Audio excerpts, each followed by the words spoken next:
ചോദ്യം നമ്പർ 6. ചേരുംപടി ചേർക്കുക. പട്ടിക 1. എ. ചുവടുവയ്പും പാട്ടും. ബി.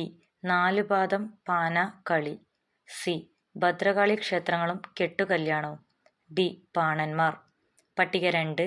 1. കുത്തിയോട്ടം. 2. അടിച്ചുതുറപ്പാട്ട്. 3. യാത്രാക്കളിപ്പാട്ട്. 4. ബ്രാഹ്മണിപ്പാട്ട്. 5. തുയിലുണർത്ത് പാട്ട്. ശരിയായ ഉത്തരം എ 1, ബി 3, സി 4, ഡി 5. ചുവടുവയ്പും പാട്ടും അത് കുത്തിയോട്ടം. ചുവടുവയ്പും പാട്ടും കുത്തിയോട്ടം. നാലുപാദം പാന കളി യാത്രാകളിപ്പാട്ട്. നാലുപാദം പാന കളി യാത്രാകളിപ്പാട്ട്. ഭദ്രകാളി ക്ഷേത്രങ്ങളും കെട്ടുകല്യാണവും ബ്രാഹ്മണിപ്പാട്ട്.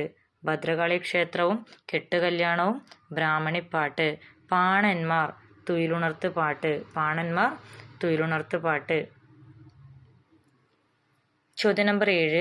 കോട്ടയം ചെപ്പേടുകൾ എന്നറിയപ്പെടുന്ന ശാസനം.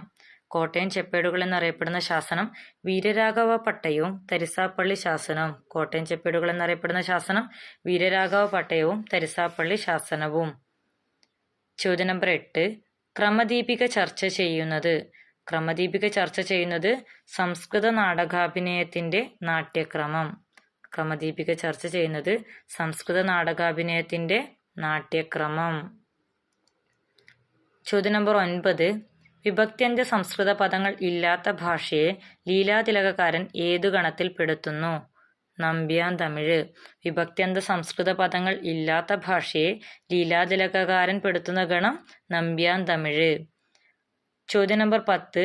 എഴുത്തച്ഛൻ ധാരാളമായി ഉപയോഗിച്ച വൃത്തങ്ങൾ. കാകളി, കളകാഞ്ചി, കേക, അന്നനട. എഴുത്തച്ഛൻ ധാരാളമായി ഉപയോഗിച്ച വൃത്തങ്ങളാണ് കാകളി, കളകാഞ്ചി, കേക, അന്നനട. ചോദ്യം നമ്പർ 11. അഞ്ജന ശ്രീധര ചാരുമൂർത്തിയെ കൃഷ്ണ അഞ്ജലി കൂപ്പി വണങ്ങിടുന്നേൻ. ആരുടെ വരികൾ? പൂന്താനം. അഞ്ജന ശ്രീധര ചാരുമൂർത്തിയെ കൃഷ്ണ അഞ്ജലി കൂപ്പി വണങ്ങിടുന്നേൻ പൂന്താനത്തിന്റെ വരികളാണ്. ചോദ്യം നമ്പർ 12. ഒറ്റക്കല്ലിങ്ങോടി വന്നു മുഖമണ്ഡപം ഭവിച്ചു മറ്റൊന്നിതിൽ പരം മന്നർക്കാജ്ഞ കൊണ്ടാമോ? ഏതു രാജാവിന്റെ പ്രശസ്തിയാണ് ഈ വരികളിൽ പ്രകടമാകുന്നത്? ഉത്തരം മാർത്താണ്ഡവർമ്മ. ഒറ്റക്കല്ലിങ്ങോടി വന്നു മുഖമണ്ഡപം ഭവിച്ചു മറ്റൊന്നിതിൽ പരം മന്നർക്കാജ്ഞ കൊണ്ടാമോ? ഏതു രാജാവിന്റെ പ്രശസ്തിയാണ് ഈ വരികളിൽ പ്രകടമാകുന്നത്? മാർത്താണ്ഡവർമ്മ.